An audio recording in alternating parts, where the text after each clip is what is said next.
Okay, let's start our basic cataloging support training. Hello, I'm Yumi Choi, the senior cataloging librarian. I'm doing English, Chinese, Japanese, Korean original cataloging, and WCP updates and other database cleanups. Hi, everybody. I'm Margaret Rose O'Keefe. I'm the Cataloging and Special Projects Librarian. I take care of the Cat Express import, the e-content cataloging, and some database cleanup. And most recently, I am the project manager for the South Orange transition into Buckles. Hi, everyone. I'm Kirsten Fagerland, a cataloging librarian, and my primary duties are the WCP import and original cataloging for languages other than English or Chinese, Japanese, Korean, and other database cleanup projects. Okay, let's start with our cataloging workflow. So there are 3 ways you can get your records. The first, whenever you order your materials from OCLC collection partners such as Bacon Taylor and Ingram, then they send the short records, which means not complete, mostly pre-pub records. Whenever they ship your materials to your library, then they send the short records to us, and catalogers fetch the file and they just put it in a special record set so we can monitor. And we will update later whenever the full records are available. That's the first way. And second way is that you go to Cat Express and you search Cat Express and find good records. Kirsten will explain what's gonna be the good record. And so if you find good records and you submit it, and catalogers the next day fetch the Cat Express file, and the cataloger does the batch edit, and then import the records to Polaris LIP. That's the second way. And third way is whenever you try to search the records you cannot find anywhere, then that's the time you ask your director or your library's designated assignee.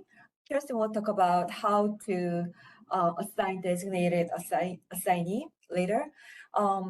Your director or designated assignee will submit the justification form. Then the catalogers will create a new records for you. We'll do the original cataloging for you. So these are the 3 ways to you get your cataloging records.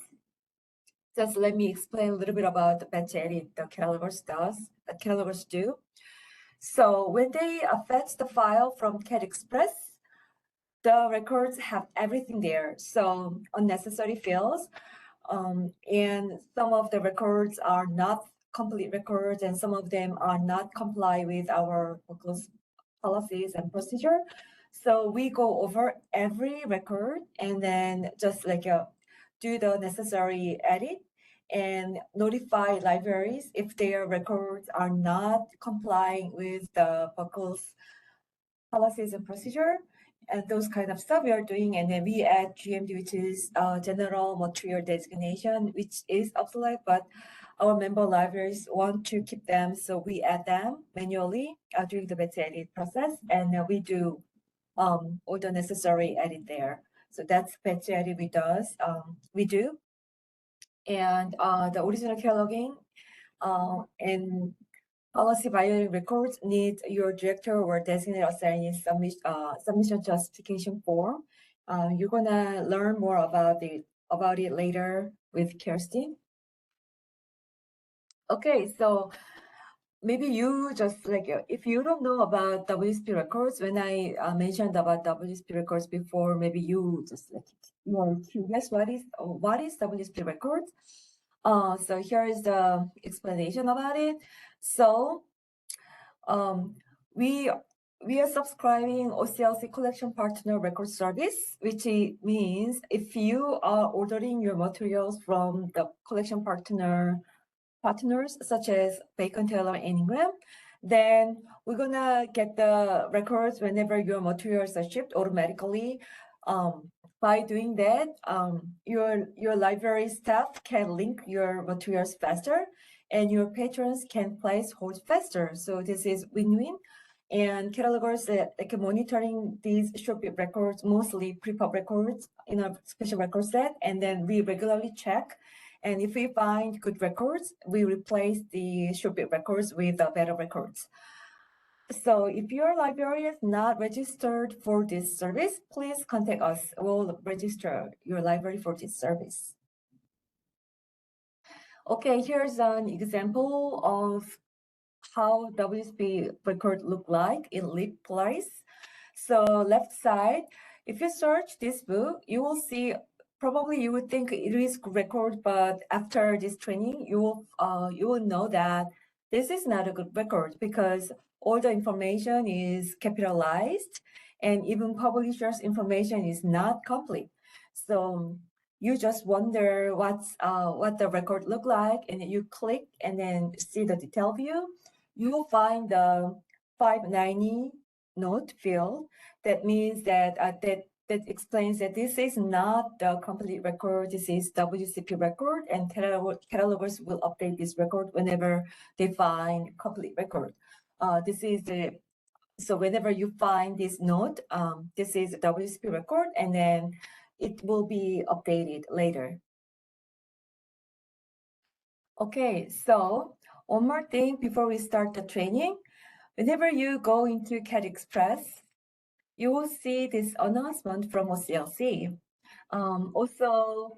We also notify that we're gonna work on this transition from CAT Express to Record Manager, and CAT Express will not be available from next April, and we will use Record Manager from next April. We are working on them, and you don't need to worry about it for now, and you can just use CAT Express. When time comes, we'll just let you know, and we'll train the Record Manager. Okay. I think like most of you already know that we notify all the cataloging communication through support ticket system, and we use your library's cataloging account. So if you are not getting any notification from us, just ask your director and set up your cataloging account to forward you. And if your director doesn't know how to do it, just let the director contact us for how to do instruction, or just let them know that. And the other way is that tech service group. So if you go to Google Group, and there's a website, and if you search for Buckles Technical Services and click the join group, you can join this tech service group, and you will get all the important cataloging related announcement from this group, such as I just explained that, such as transition from CAT Express to Record Manager. We first announced via this tech service group, then later we just announced this to the director and then all members.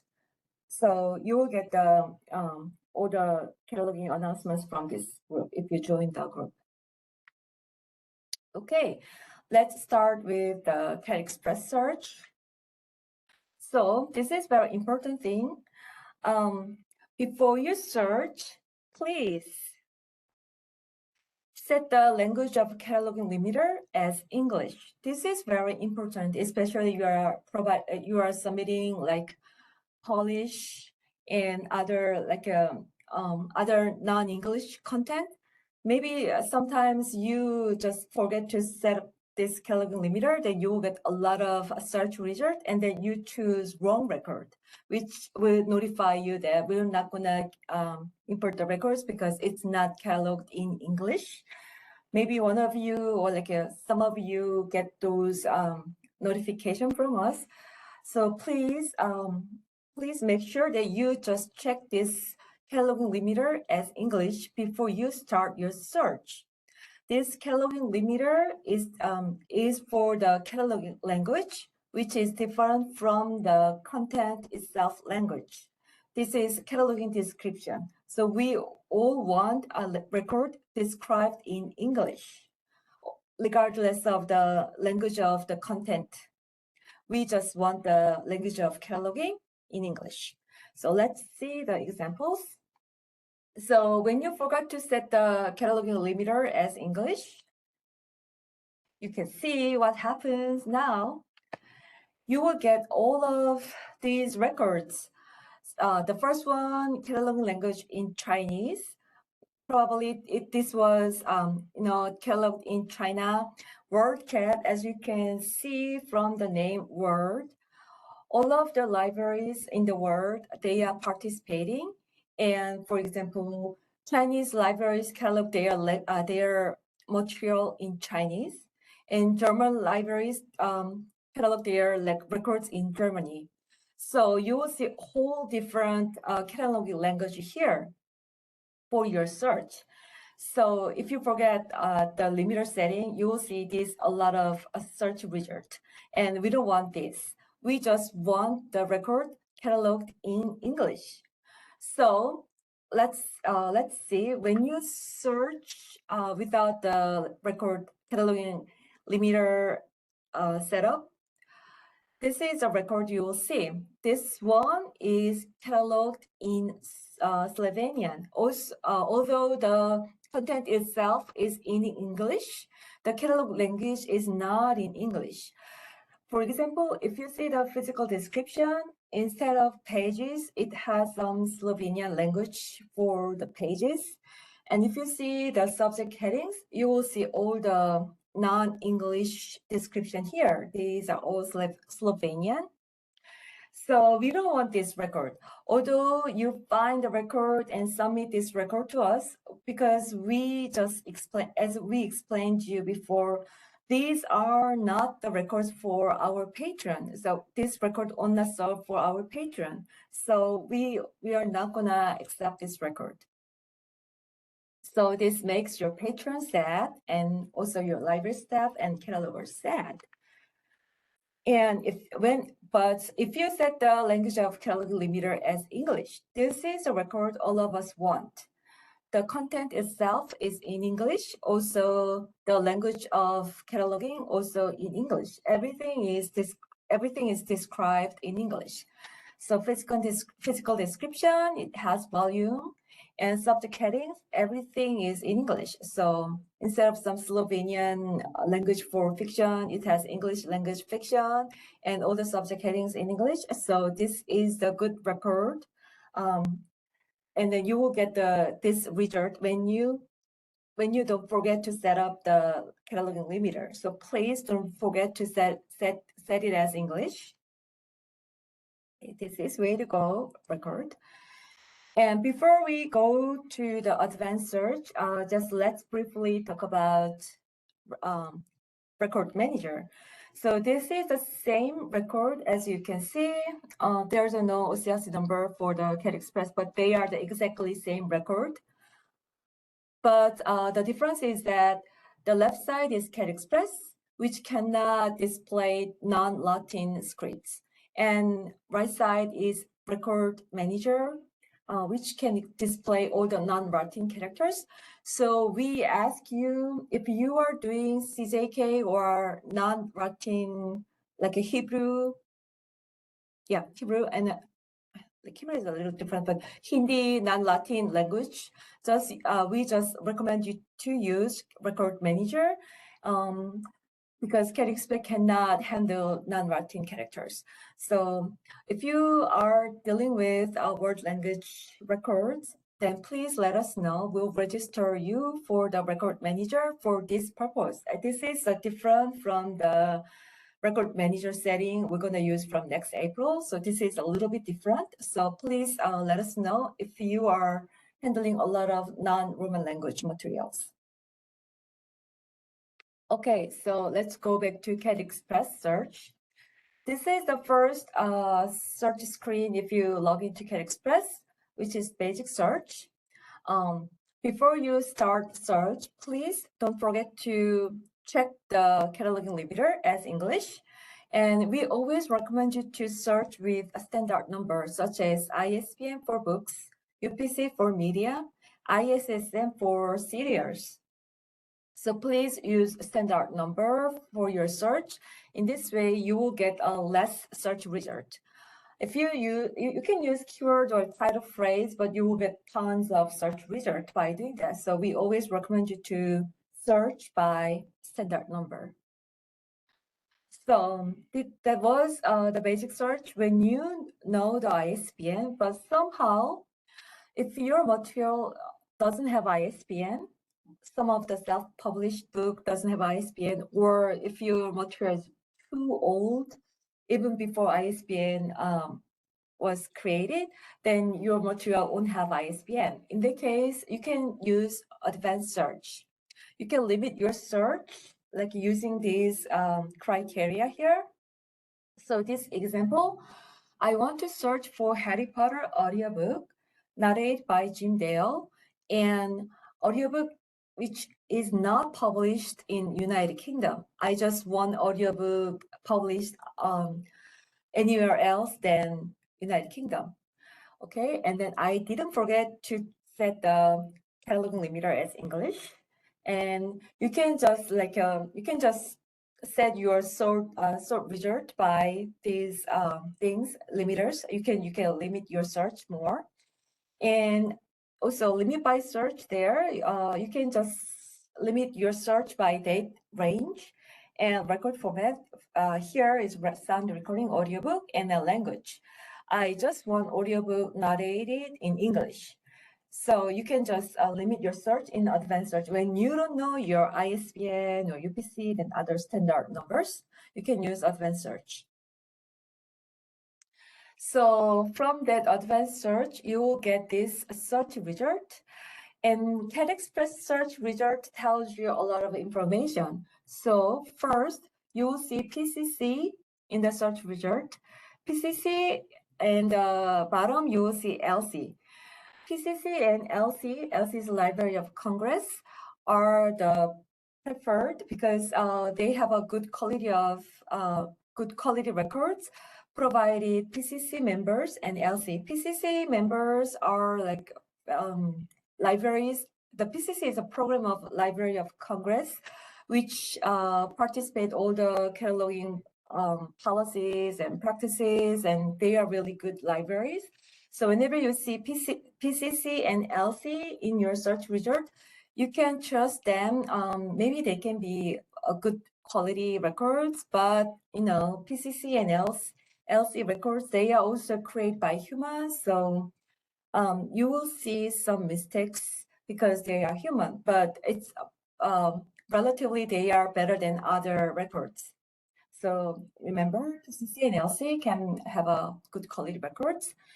And the third one, it has INBRG. That means one of our member libraries already searched this record and save it to catalog, which means but it doesn't mean that as soon as a library select the record and save to catalog, that doesn't mean that it's magically appear in Polaris or LIP.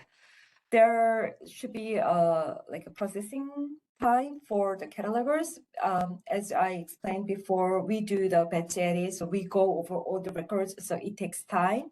So although somebody just selected and save to catalog this record, it cannot be in a Polaris and LIPS. And then there's another cases, Margaret will explain more later.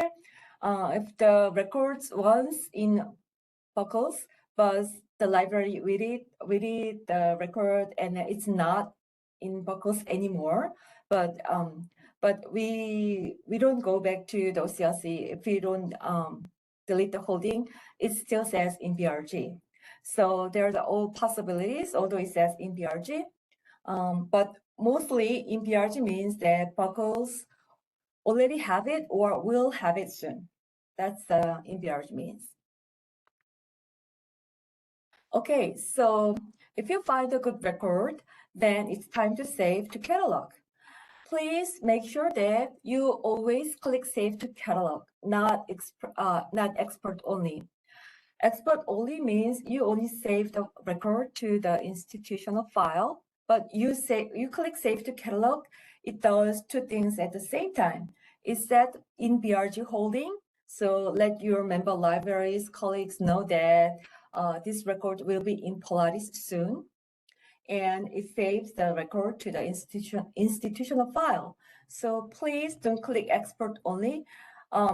Just ignore that button and just always click Save to Catalog. So after you click Save to Catalog, you will see this screen, cataloging successful. That doesn't mean that it right away goes to the Polaris or LIB. That means it's successfully saved to the institutional file. So you save your record today to institutional file by clicking Save to Catalog. Then next day, catalogers will fetch the file and they will go over each record to see if they are all comply with our policy. And if there is a necessary edit, we'll do everything. So it takes time. So please allow us 24 to 48 hours until you after you submit the records. Please allow us this period of time, and you'll see your records within this time. But sometimes there's something happen we don't expect. So if you don't see your records within this period of time, just let us know. We'll just investigate what happened, and then we'll get your file there. So, okay, that's the whole process of your CAT Express search to save to catalog. So from now on, Kirsty will talk about how to select records. Okay, thanks, Yumi. I'll go ahead and share my slides with you.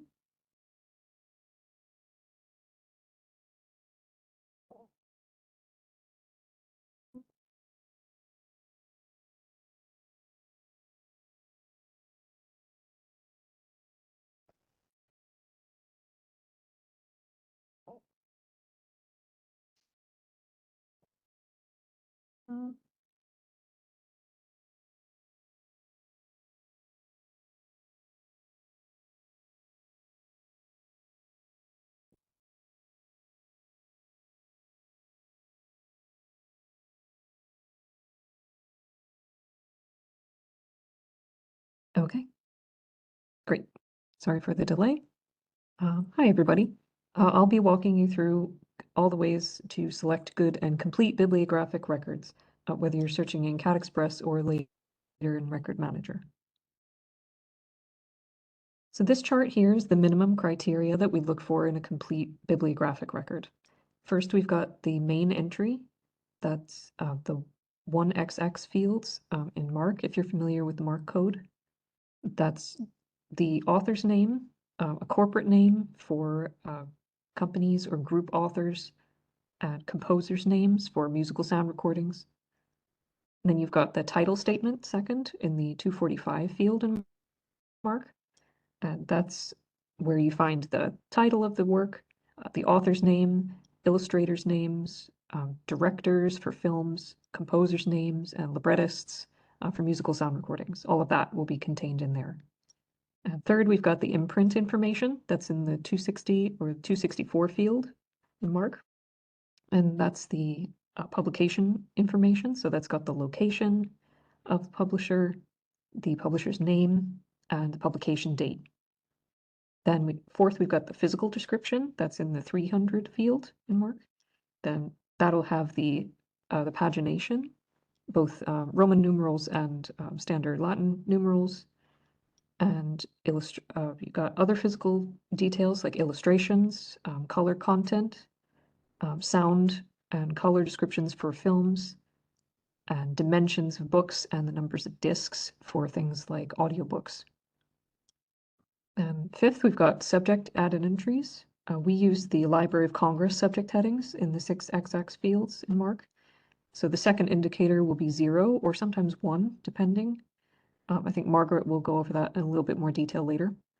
But if you see other numbers other than a 0 or a 1 in that code, it means the subject headings are from a different source other than the Library of Congress. So I'll show you an example of what that looks like in a couple minutes. So the 6XX fields contain subjects of the work, concepts that it's about, people, if it's a biography or a memoir.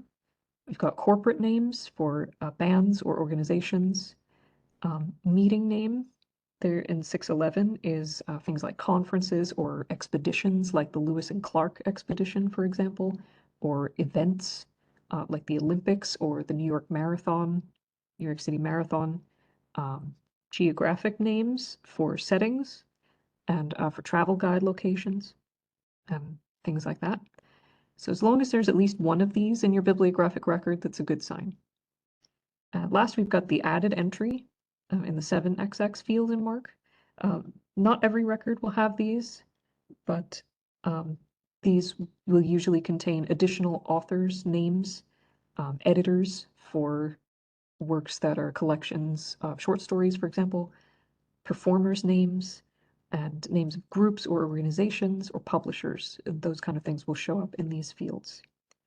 A quick note on the 655 field.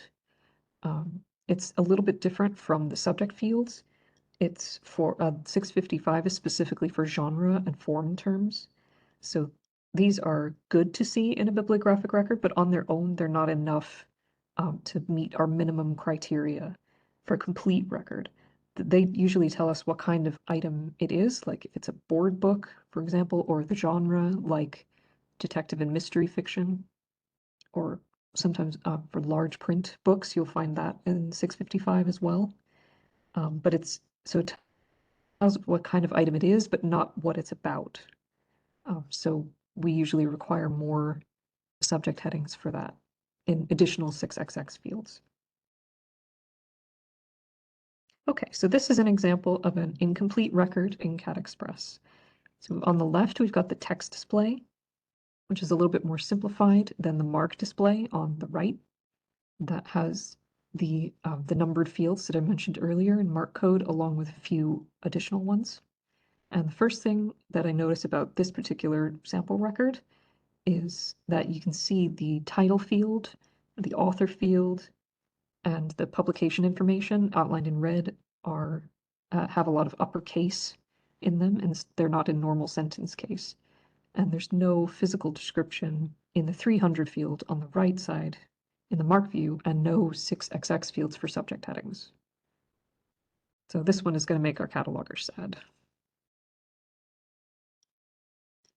Now here we've got an example of a complete bibliographic record. And you can see on the left, the text display has a lot more information here, and everything's correctly capitalized and in sentence case. And on the right, in the MARC field, we've got the minimum required fields we're looking for. We've got the 100 field on the top with the author's name. At the 245, we've got the title statement. And the 264 field with the publication location, publisher, and the date. And the 300 field has the Roman numeral pages, the standard number of pages, illustrations, and the dimensions of the book.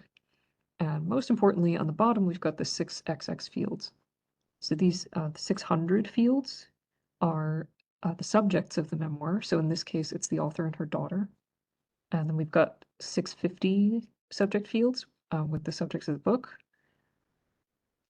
So then on Cat Express, when you search for the records yourself, you'll be able to scroll down and see all the subject headings in the MARC view and on the text display as well. Right now, not all of them are visible on the screenshot, but when Margaret does her demonstration in a little while, she'll show you what that looks like. Okay, so here are a few record selection tips that you need to know when you're looking for a record in Cat Express. Best thing to search for is the ISBN, or the ISSN for serials, and the UPC for media. Those are the unique identifiers, so those will be specific to the item that you're looking for. So if your item falls under any of the categories below, and eliminate the following records, we'll have to ask you for justification to submit the item, since they don't comply with the Buckles Catalog Submissions Policy. The link below here, Catalog Submissions Policy, will lead to the full page with the list of items that we won't accept or that will require justification before we add them to the catalog. So what if you can't find a record in Cat Express? You can always send us a ticket on the Buckles support page in Buckles Connect. If your item doesn't comply with a Buckles policy, then you can ask your director or the director's designated appointee to send us an original cataloging request or a cataloging submission justification form. Items that are self-published or that are indie published will also require justification. And for anything that's not released yet or that's newly released, sometimes it's best to wait a week or two before you submit a ticket for that particular item. There's always a chance that a new complete record will be added within that time frame. But if you have any submissions that are patron requests that are related to an author event at your library, we'll prioritize those tickets. Okay, and this is a quick look at the catalog submissions policy in Buckles Connect. And the full document, you'll be able to scroll down and see all of those requirements that we ask for. And here we got the Buckles support form on Buckles Connect. This is where you can send us any tickets that you might, for any cataloging questions that you might have. And then you just select the cataloging radial button right there, and it will bring you to the Google form. So first, we've got the add ISBN UPC to an existing bib record ticket. So if you have, this covers things like paperback editions for books that have same street date, they have the same dimensions, the same page numbers as their hardcover editions. And it also covers things like paw prints editions, follett bound, turtleback, other library binding editions that you might want to add. So if you have an ISBN or a UPC for an item that you'd like to add to a record that's already in the catalog, then please use this ticket form. So second, we've got the database error form. This is for any editing suggestions you have for a bibliographic record, like if you find a typo in the title, for example, or if you have a question about an author's name, if the cover image doesn't match the item that you have in your hand, things like that. However, if it's related to a missing ISBN, you can use the previous form for that instead. But any other errors that you find, you can use the database error form. So now we have the linking form. This is for any questions you have about linking your item to a item record, to a bibliographic record. If you're not sure which record you should link your item to, or if you exported an item from Cat Express and you don't see it in the catalog yet, please send us your question with this form. But again, Yumi mentioned before, it may take a little bit of time sometimes for the records to appear. So if you wait about 24 to 48 hours, they should appear. But if it's been more than that, then you can go ahead and send us a linking form if you still don't see your record. And then we've also got the OCLC records form. This is for both Cat Express or Record Manager, whichever you use. You can send us this one if you find more than one record in OCLC that might work for your item. And if one of the records is incomplete, again, we recommend waiting a week or two. Sometimes the records will be updated.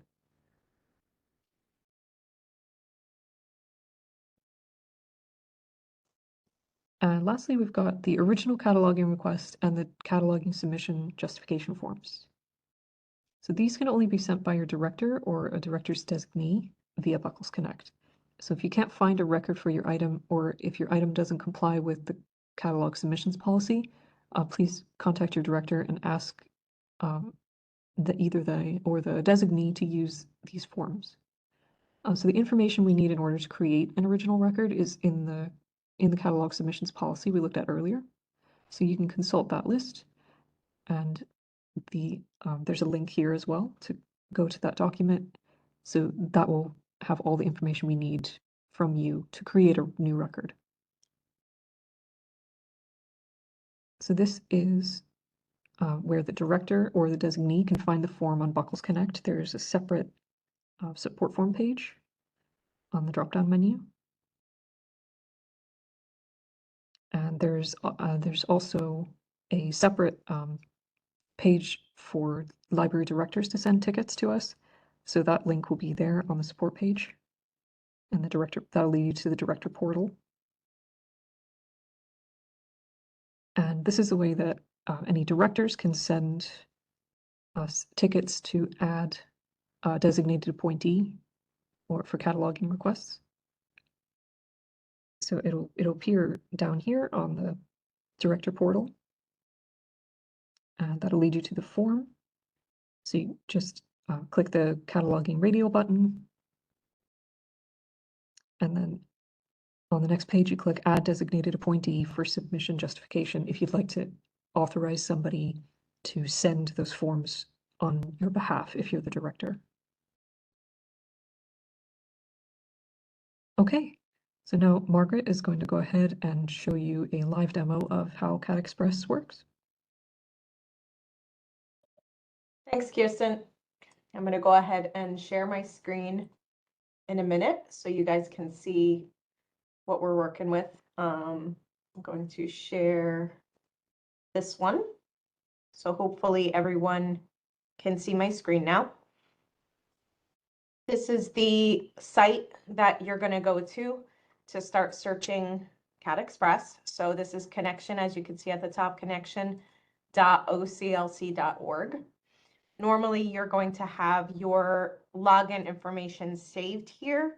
If you don't, for any reason, you can go to the local browser settings at the bottom here, and you can add that information in on the pop-up that comes up.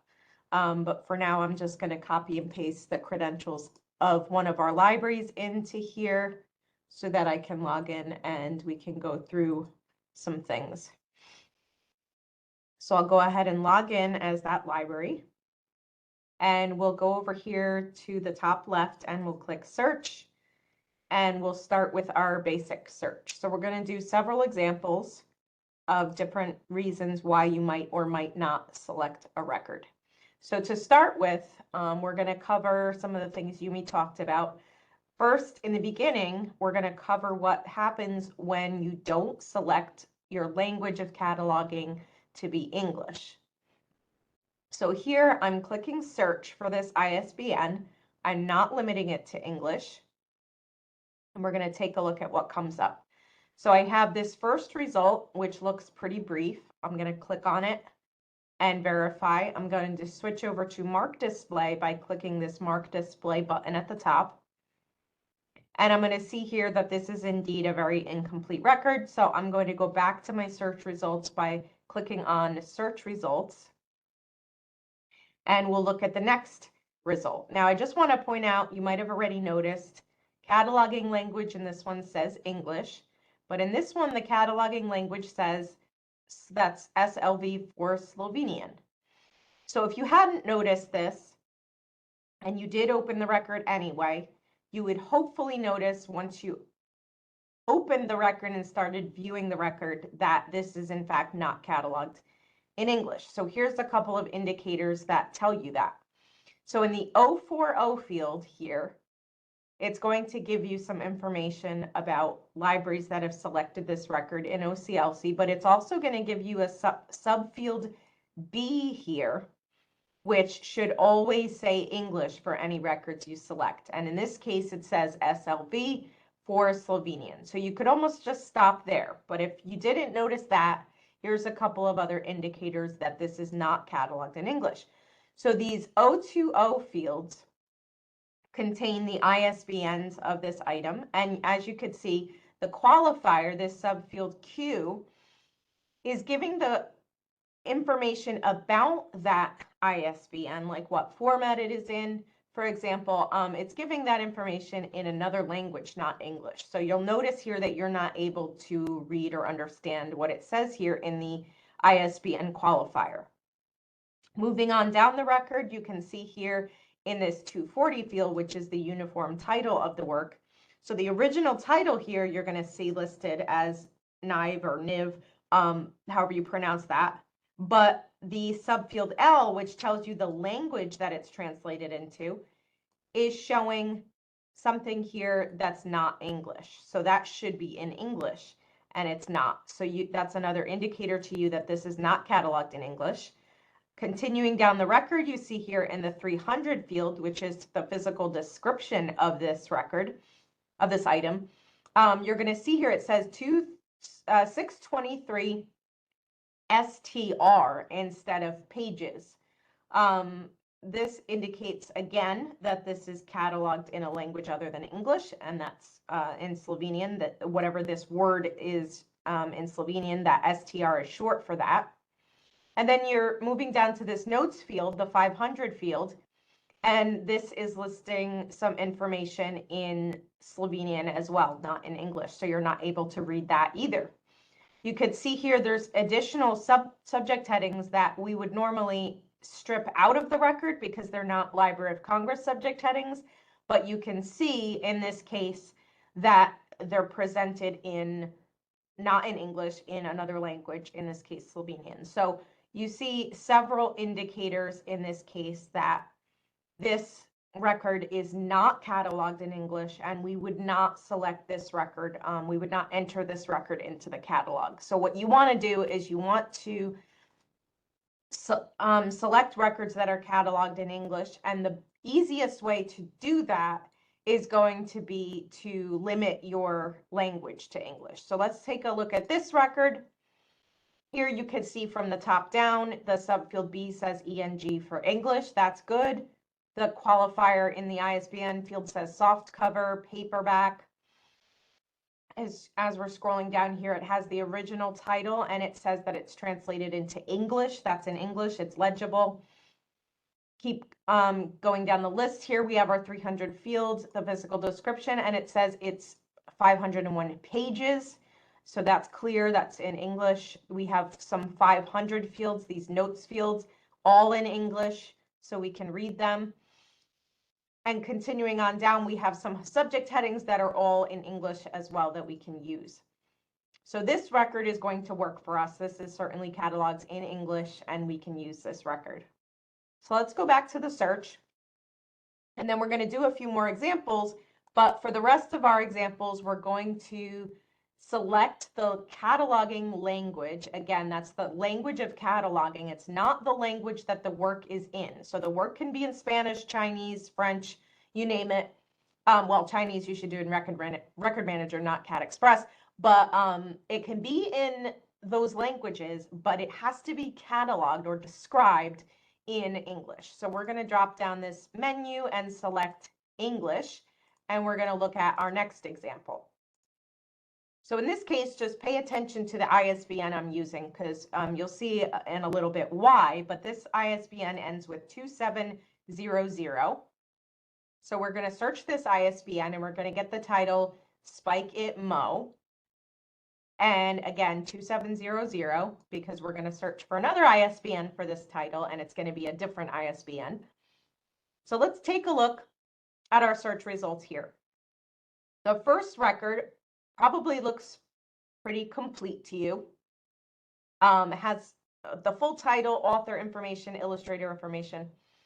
But the first thing I see here is the extent says online resource. So in this case, you want to skip this record. You want to skip any records that say online resource. Well, if you didn't notice that at first, if you were to open this record, or if this was the only record that appeared when you scanned that ISBN, say this record immediately opened up for you like this on your screen, you would want to do a scan of it to make sure that it's indeed a physical item that matches what you have in your hand. So from the top down, you're seeing some coded fields here that indicate this is an online resource, but you wouldn't necessarily pick up on those. So continue on down. You can see the qualifier in the 020 field for the ISBN says electronic book. So that's an indicator to you this is an online resource. Keep on scrolling down. You're going to see here again in this 300 field, it shows online resource. You're going to see in the 3XX fields, this 337 field says computer, and the 338 field says online resource again. As you scroll down, sometimes you'll even see a 655 field that says electronic books as a genre. So there's a few indicators to you here, even these 856 fields that say overdrive. That's letting you know that this is an online resource. This is not a physical representation of this item. So you would not want to select this record. even if it was the only record that came up. Again, I stress that because sometimes a record pops up for you, it's the only one there, and you think immediately to click Save to Catalog because that was your only choice. However, you do want to make sure that it's the correct record, not just select it because it's the only one. So let's go back to our search results and let's look at the next record. This one does say PCC, which Yumi indicated to us was a good sign. Those are usually better records, so that's a good sign. And then it also says in BRG. So normally we would avoid a record that says in BRG because it's already, that usually already means it's in Polaris or it's already been selected by somebody, another library out there, and it's going to be in Polaris soon. But assuming you've already checked Polaris and this record is not there, we could click on this second record. And this one actually describes a physical item. So you can see here it says paperback, hardcover, those are physical descriptions of items. Yes, it does have Kindle edition here and electronic publication, but I'll give you a little tip here. These, since they have a subfield Z in front of them, these would be removed when we're doing our batch edit, so you don't have to worry about those. Continuing to scroll down, this is one of the most important fields here, this 300 field, because this is actually describing what you have in your hand. And this says 31 pages, color illustration. So that is a physical representation of the item. That's not an online resource. And we can go ahead and select this record. You can see here it says it's a volume in the 338 field. So that's a physical volume of this work. So this is a fairly good record, but we're not going to select it since it says in BRG. This is telling us this record is in BRG. Now let's just point out, this is the ISBN that we just searched, 2700, and it says that this record is in. Let's go back to our search results, and let's just take another look at the third record. I just want to reiterate, this is a very incomplete record. We would never select this record. It does not have enough information and it does not meet the Buckles minimum criteria. So I'll go back to my search results. If this one wasn't in BRG, we could certainly select this record for our purposes. But let's go back to the search results and let's take a look at another ISBN. And we're going to, in this case, take a look at one that is saying in BRG, but it has said in BRG for several days, several weeks even, and it's actually not in Polaris, and it's not coming into Polaris no matter how long we wait. So let's take a look at why that might be the case. Notice the end of this ISBN 2717. So it's not the same as the last one we searched. However, let's do our search. However, we do have the same record coming up in our search as we did with the last ISBN. So why is that the case? Let's open the record and take a look. So in this case, this record has our ISBN 2717, and it also has that ISBN we searched before, 2700. So this can happen sometimes, and it actually happens more often than you might think, where a record is in Polaris, this exact OCLC number at the top is in Polaris, but it was added to Polaris when just the hardcover ISBN was present in the record.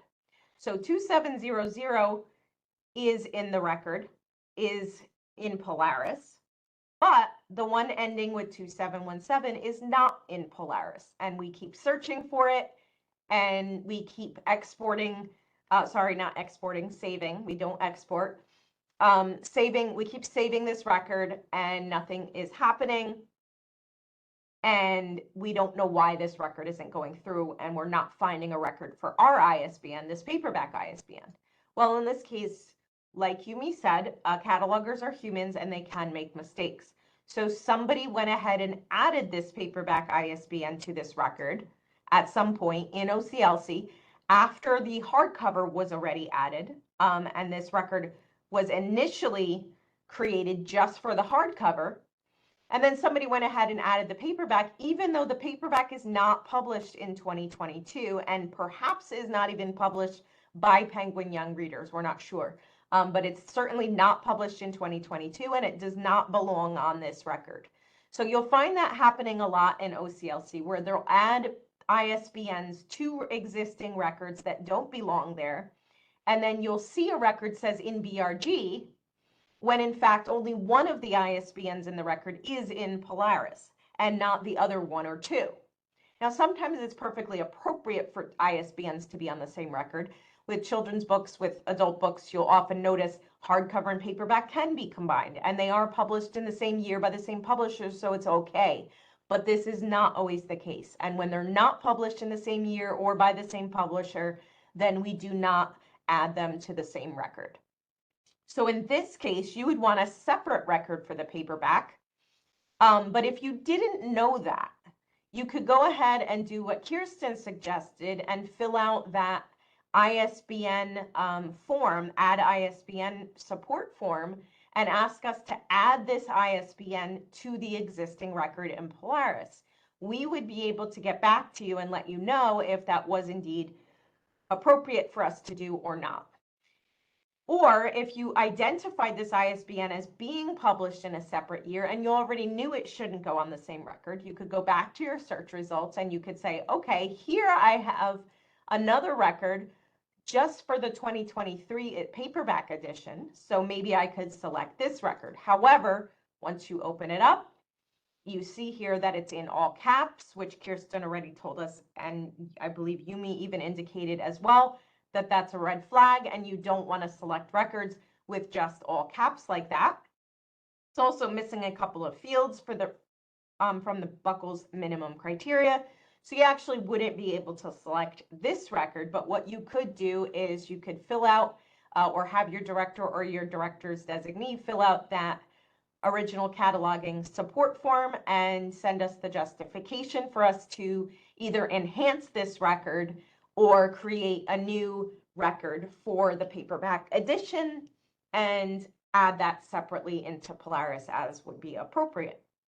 So this happens a lot. Do keep your eye out for it. When you see in BRG, do keep your eye out for those multiple ISBNs and make sure it's not saying in BRG because of maybe a different ISBN than your own.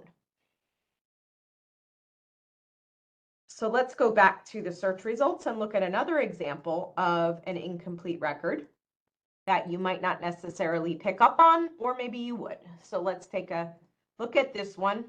This record, at the one at the top, you might already notice that it's in all caps and that you would want to avoid it, but let's just take a look. This one might look okay to you because it has the title and author, it has the publication information, it has a 300 field, and it has a 655. But you might recall what Kirsten pointed out to us. If a record just has a 655 and not a 600, 610, 650, 651, one of those other 6XX fields, then it is not a complete record. So you would not want to select this record. And again, the indication here, this all capitalization, and even this publisher information, those fields being in all caps is usually a good indicator to you that this is not a record to select. So you can pretty much, in your brief display here of search results, you can pretty much discount this first record without even opening it. The second record says in BRG, so we wouldn't actually select it, but we can take a look and look at some of those fields. It's got, from what we can tell here, all the complete fields that we would require for a Buckles minimum criteria. So in this case, this would be a good record to select. And let's just take a look at the top here at this holdings information. This says 161 other holdings. So let's take a look at the other result that we just looked at. That first one only had 14 other holdings. Let's take a look at the other two and compare. The third one has only one other holding. It looks fairly complete, but I would keep in mind that holding information at the top. So let's go back to our search results and finally look at the fourth. Again, this one looks fairly complete. What you might not realize though is this is missing the 3XX fields. It's supposed to have other 300 fields underneath here, which it doesn't. So that might not be something you would pick up on, but we certainly would. But look at the top, it has 2 other holdings only. So in this case, you can look at those 3 results that look fairly complete. We can ignore the first result, but we can look at these last 3 that look fairly complete, and we can pick the one that has the most holdings in this case, as long as it is actually published by Zebra Books in 2020 in New York and has 330 pages and is 18 centimeters, and matches your item in that way, then you can pick this record pretty confidently because it has all those other holdings. Now, I just want to be clear, holdings is not the only thing to look at. You don't just blindly search for the biggest number of holdings and select the record with the most holdings. No, you do compare it to your item and make sure it's the best match and make sure it's complete and matches the Buckles minimum criteria. But if you're unsure between 2 or 3 records and they all look fairly complete in that and match your item, of course, in that case, you might look at the holdings information and then select the one with the most holdings for that record. Let's go back to our search results and do another search. And I apologize if I'm being a little bit repetitive with this type of example, but I do want to illustrate very clearly that even if you do a search here and your only result, so your only option here, you have no other choice, your only result is a record like this that looks complete, I do want to point out this capitalization here tells us that this record is not complete yet. And I can verify that by looking at some of these coded fields here. They're incomplete. You might not necessarily pick up on that, but you can see here the 245 does not have a subfield C that indicates the, it's what's called a statement of responsibility. So it indicates who wrote this and who might have illustrated it or contributed to it in any other way. It has none of that information in the 245 field, and that is supposed to be there. It has no publication place, which for most major publishers, that should be easy enough information to come by. So there's no reason that should be blank in this case. And at the bottom here, this looks fairly complete and has all our other fields. So this might be looking fairly complete to you, but I would stress that this capitalization information does indicate to us that this is an incomplete record. So what you would do is fill out the justification form or have your director or designated appointee fill out that form and let us know we've identified this record in OCLC and it's almost complete. Could you please work on it and make it more complete so that you could add it to the catalog? So you would still avoid a record like this from importing it into, saving it to our catalog. So let's look at another example of a record that looks fairly complete but can be pretty deceptive. So in this case, I'm searching for this ISBN, and I noticed that the first record here looks pretty incomplete, so I'm not going to choose it. I go to the second record, and just be aware, you don't always have to click search results as I'm doing. You can move in between results by using these arrows. I just like going back to my search results and looking at the next one from there. That's just a personal preference. So here you can notice that this is a very incomplete record. So I'll go back to my search results. And here I'll take a look at the third record. And I see here that this looks like a very complete record. This has the ISBN information, title, author, publication, subject headings, even has series information and a summary. However, what is this record missing? You might have already noticed it is missing a 300 field. It goes right from the 264 field to the 336 field. So this record is not a complete record, and this would not meet the Buckles minimum criteria. Even though, and I'll point this out, this has 17 other holdings And the next record, I'll just click the arrow this time to go to the next record. The next record looks less complete and only has 2 other holdings. However, this is actually the better record because it has author, title, edition statement, publication information, and a 300 field here with the pagination and the height in centimeters. And it also has the series information and complete subject headings with second indicator 0, which is what the Buckles minimum criteria requires. So this is a perfect example of where you would pick a record that has fewer holdings, even though the other one has 17 holdings. You would pick this record because it is more complete than the other record. So you always want to check for completeness as well. Let's take a look at another example of a record that we would not want to choose, which is not necessarily immediately obvious to us. So let's take a look at this first record. This one looks like a fairly complete record. Looks pretty full. It has information here in the ISBN fields. It has the author, it has the title, publication information, physical description in the 300. But when we get to the subject headings, notice how these have second indicator 7. That's what this number is called in this spot in the record. It's called an indicator. The second indicator here is a 7. As Kirsten told us, we do not add records with second indicator 7, 5, 6, 4, 3, anything other than a 0, or in some cases a 1, which we will change to a 0 because we actually don't accept a 1.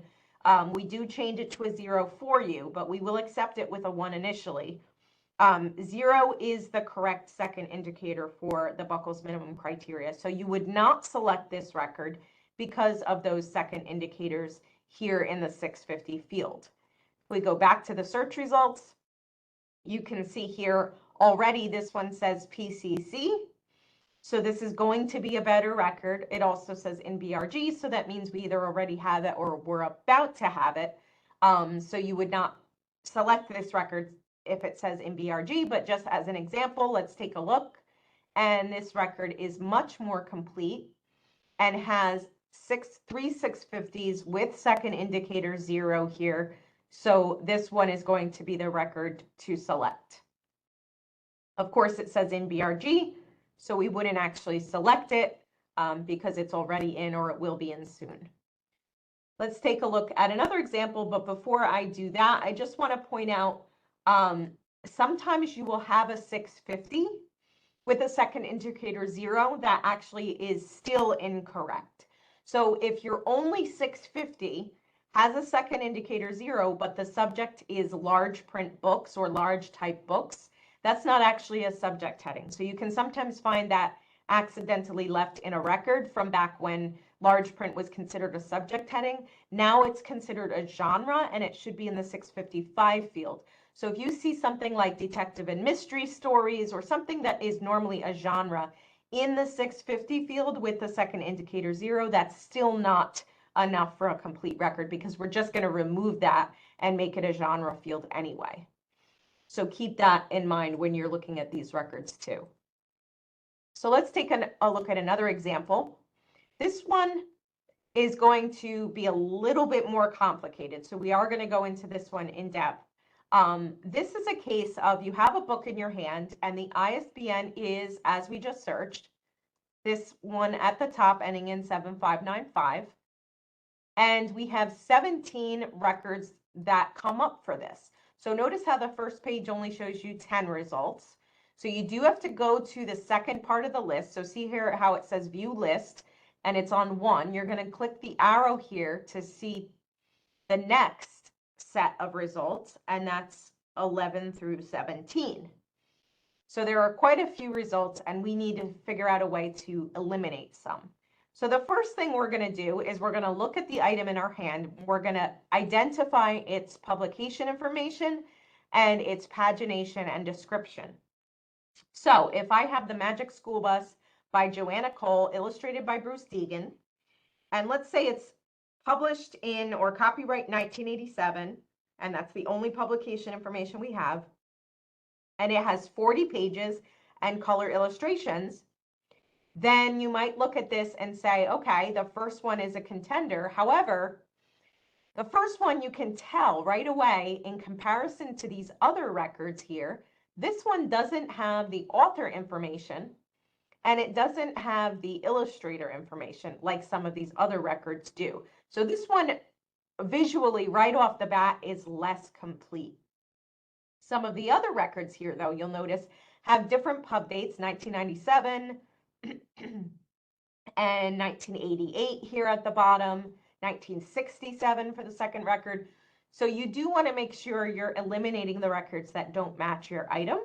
So the second record we're going to skip over, being that it's 1967. The third record we're going to skip over since it's 1997. The fourth record we can skip over because it's an online resource. The next record we can skip over, even though, yes, it says 1987 and 40 pages, because it doesn't have that author information and illustrator information like some of the other records do. So they're certainly more complete. So this sixth record has the author information, the full title, the author and illustrator information. It's 1987 and it's 40 pages. So let's take a look at this record by clicking on it and opening it. It has my ISBN, it has my author, full title, publication information, physical description, summary, which is not required, but it's handy. And it has two 650s with second indicator 0. So this actually meets, it also has the second 700 field with the illustrator there, which it should.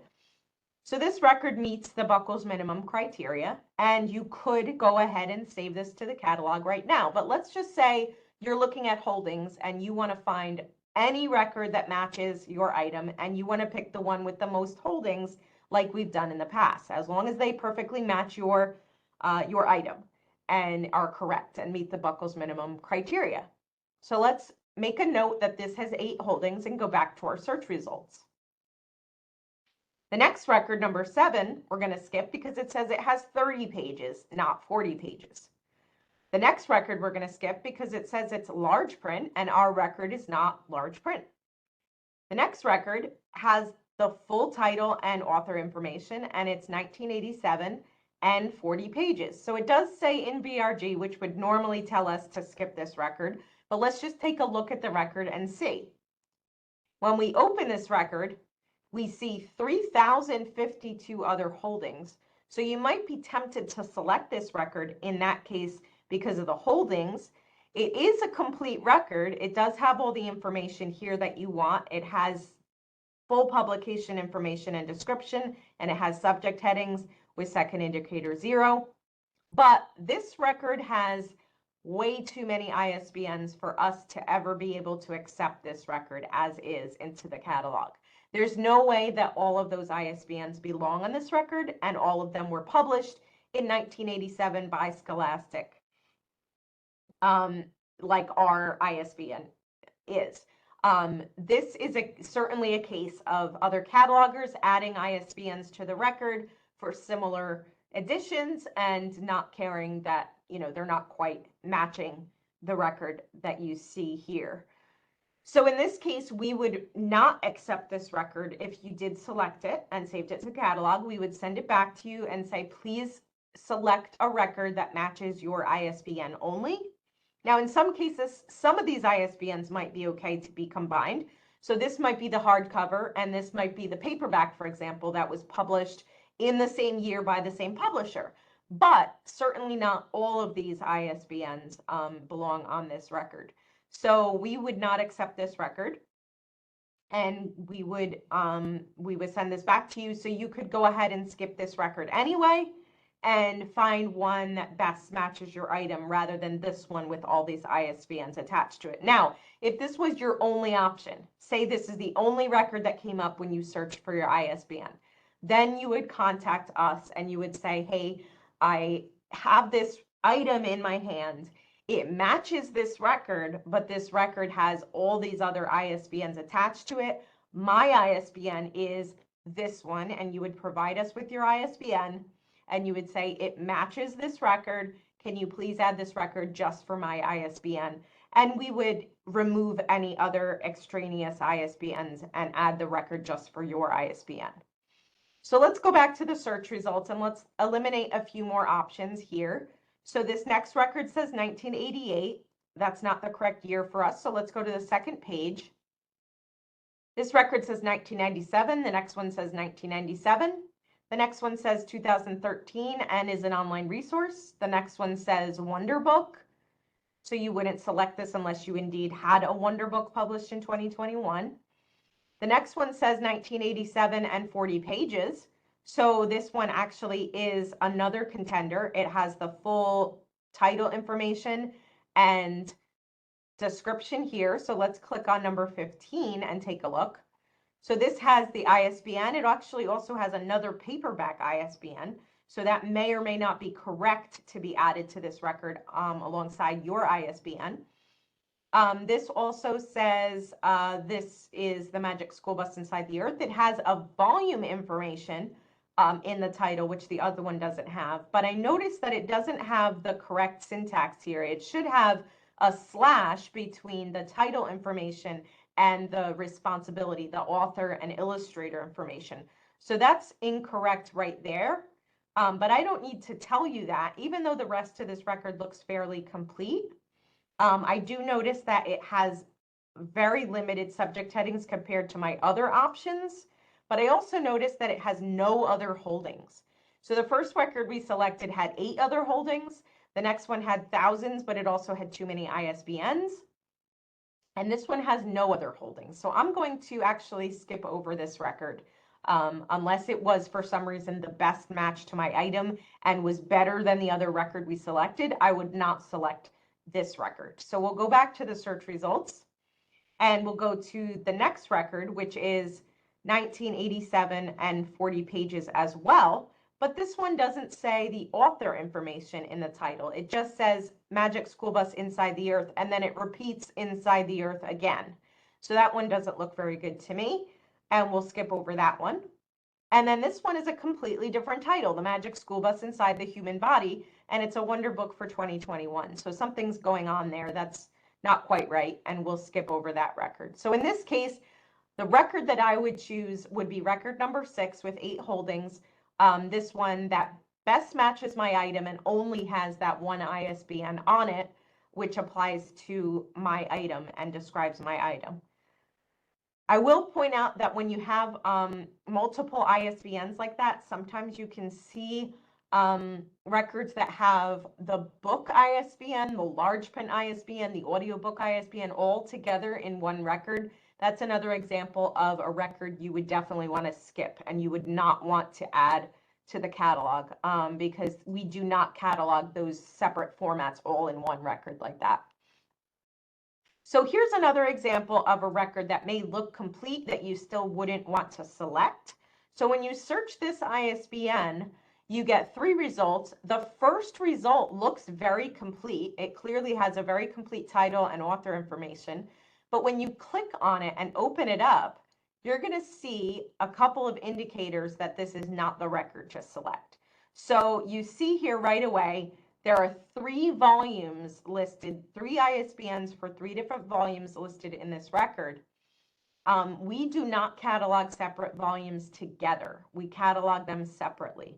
So a couple of other indicators to you that this is not the record to select. So for example, if these 2 ISBNs were not here and you only had volume 1 listed here and you thought, okay, it's just for volume 1, so it must be a good record. Also keep an eye out here for 2 things. You're going to see this M for multiple volumes, and then you're going to see this 9999 in the 008 field. And that indicates that this starts in 2022 and it extends into the future to some undetermined date. That's what that 9999 stands for. So we're going to go scroll down and see 1 more indication to you. 2 more indications to you. You're going to see this 2022 here as well with a hyphen after it instead of a period. This indicates as well that this extends into the future to some undetermined date and is continuing to be published. This is not the format that you want for those dates in the 008 or the 264 fields. Also, in the 300 field, instead of seeing something like 100 pages, 200 pages, you're seeing the word volumes. That's telling you that this record is for multiple volumes, not just one. So we would not add this record. You would not want to select this record and save it to the catalog because we would send it back to you. We would not accept this into the catalog since we don't catalog this way anymore. We used to, but not anymore. We'll go back to the search results and you can see the second record is also looking very complete. And in fact, it does say in BRG. So this would have been the record to select for that first volume. It says T. It has actual dates, not nines in these fields in the 008. And it has a period after the publication information. And it says one volume, not multiple volumes. And it describes that one volume itself in that 300 field. So we'll go back to our search results and let's take a look at a case where we don't have an ISBN to search. We can't find it on our item. We're not sure what it is. So let's go back from our basic search to an advanced search and take a look at an example of a title called Freddy's Amazing Bakery. Now I know from the item in my hand that it was published in 2019, so I'll put that information in the date field and I'll click search. I get 3 results here and I can immediately eliminate the first result because I don't have a sound disc in my hand. I have an actual book. So the second result said Freddy's Amazing Bakery, The Great Raspberry Mix-Up. It has pagination information here, so that's good. Let's take a look at this record. Looks very complete, has title and author and publication information, physical description, series and summary as a bonus, and it has the 650s with second indicator 0. But what is it missing? It is missing a 020 field with the ISBN information. So just because I can't find it on my item doesn't mean that there isn't an ISBN for this item. This was published in 2019. Books published past, I think, sometime in the 1970s, all have ISBNs assigned to them. So this record should legitimately have an ISBN listed here. And the fact that it doesn't means this is an incomplete record, and we would not add this to the catalog. We would send this back to you and ask you to search a little harder for the ISBN and find the ISBN. Let's go back to our search results and look at the third record, The Great Raspberry Mix-Up. Now, notice this has an LC next to it. So Yumi did indicate that LC is a Library of Congress record and tends to be better than other records. So let's take a look. This one has our ISBN here in the 020 field, which is good. And then it has the title and author information, the publication information, the description, and it has those subject headings. So we're good to select this record. This would be the one to select of those 3. So let's go back to the search results. So the same goes for UPC, ISSN for serials. UPC is for media and things like video games and music and movies. You want to have those standard numbers present in the record for us to add it to the catalog. So let's do another search here. And let's search for this ISBN. And we only get 1 result. So you might think, okay, this is our choice. We only have 1 choice. But you'll notice here at the top, even though this looks like a very complete record, it has everything that's required for the Buckles minimum criteria. The qualifier in the ISBN here says paw prints. Now, Kirsten did tell you that if you have a paw prints or turtleback or Penworthy or Perfection Learning, any of those bound editions of children's books, you are going to want to select the support form and you're going to look at your item. You're going to look at the reverse side, or the verso as it's called, of the title page.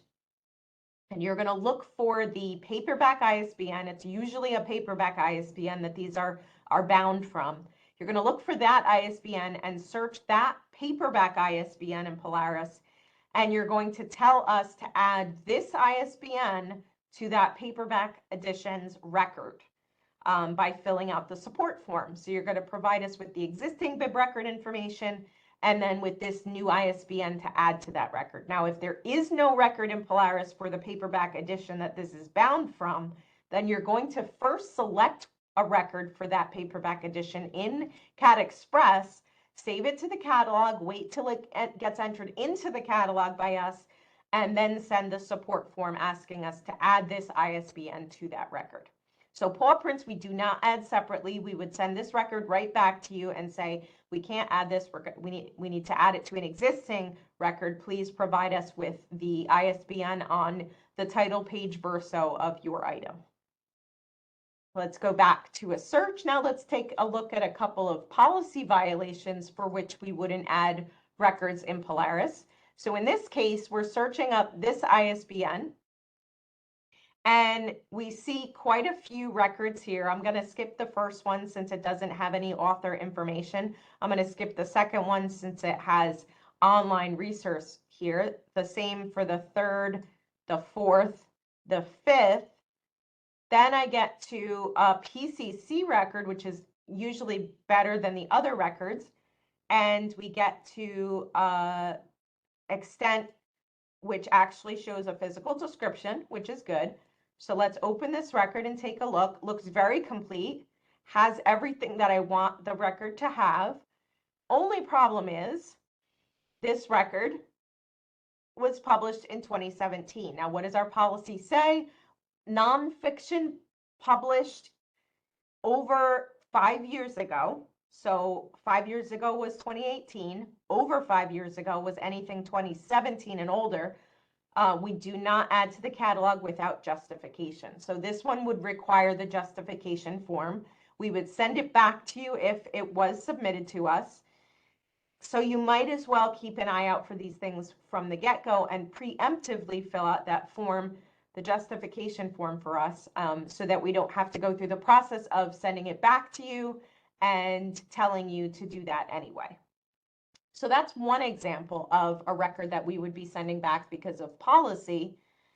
There is another example of a type of record we often get submitted to us that violates policy as well.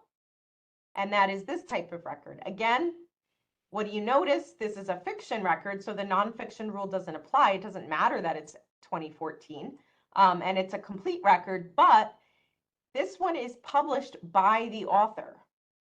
This is a self-published title, and we do not add self-published titles without justification from the director first. So sometimes you'll see the author's name here. Sometimes you'll see publication, publisher information not identified. Sometimes you'll see create space for self-published. All of those would be records that we would send back and we would not add to the catalog without justification. So you might as well not submit this record to begin with and have us just send it back to you.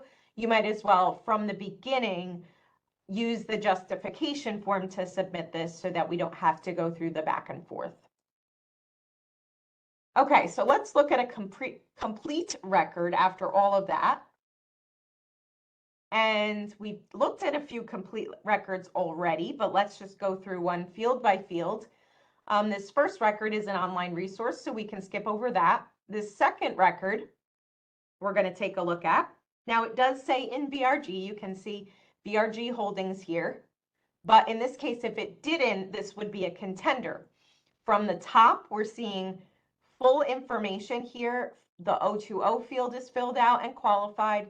The 100 field is present for the main author. The 245 field is here. It has the slash and then the subfield C with the responsibility information. It even has a 246 with an alternate title. It has 264s with the publication information and the copyright information.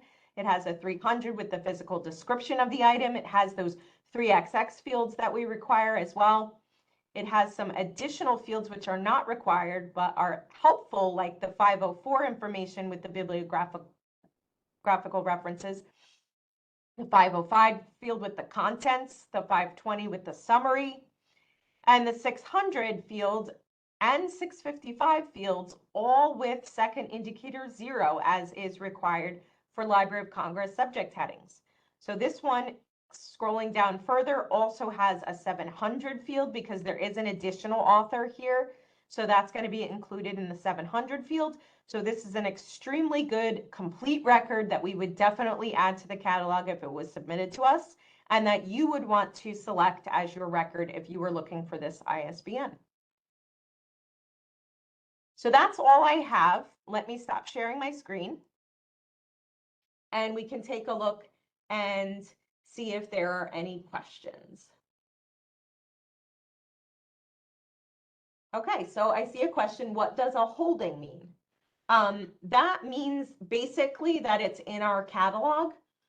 So anytime you see that there are thousands of other holdings, that means that thousands of other libraries in the world that use OCLC have this record, this exact record. And I say exact, of course, I don't mean any edits that were made to it after they added the record. It aren't going to be reflected. But this record they have in their catalog. So you can see how many people in the world, how many libraries in the world own that ISBN or that title. Yumi, do you want to add to that?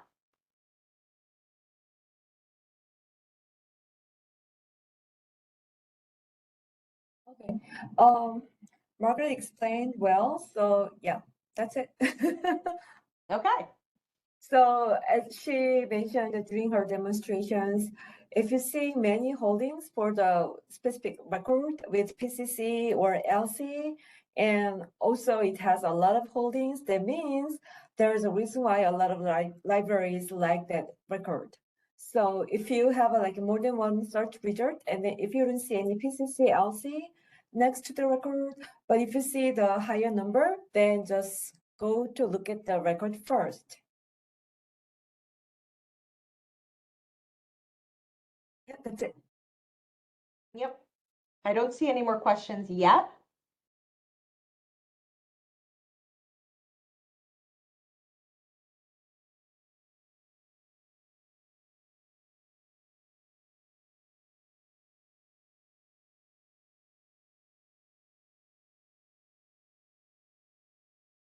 You're welcome, Mariah.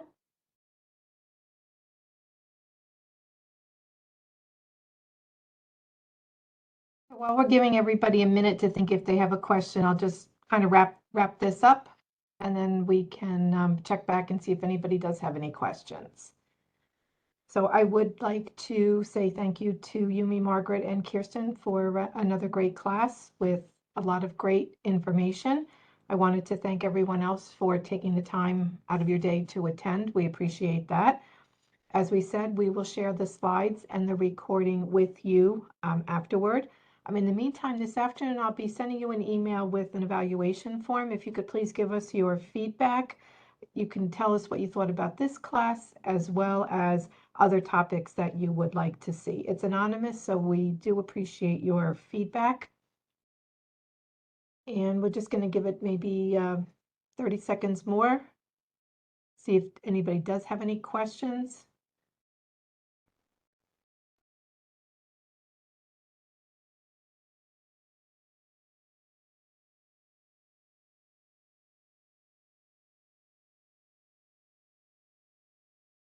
Margaret, Kirsten, and Yumi, do you have any final words of wisdom? As you can see, if you can come up with any questions right now, you can always ask us. Just let us know. You can just email us cataloging@buckles.org, and please use cataloging@buckles.org. In this case, this email goes to support the system, and all three of us can see it. But if you just email one of us, if we are on vacation or something happens, so we cannot see your email right away, you have to wait. But if you just email to cataloging@buckles.org, one of us will reply to you. It's gonna be faster. Is that kind of like the bat phone, Yumi? When you go directly? Yeah. The red phone to the commissioner? Yeah. Yes, all the catalogers assemble at that point, and we get on the case Oh, all right. Yeah, I would just reiterate that if you have any questions at all, just contact us.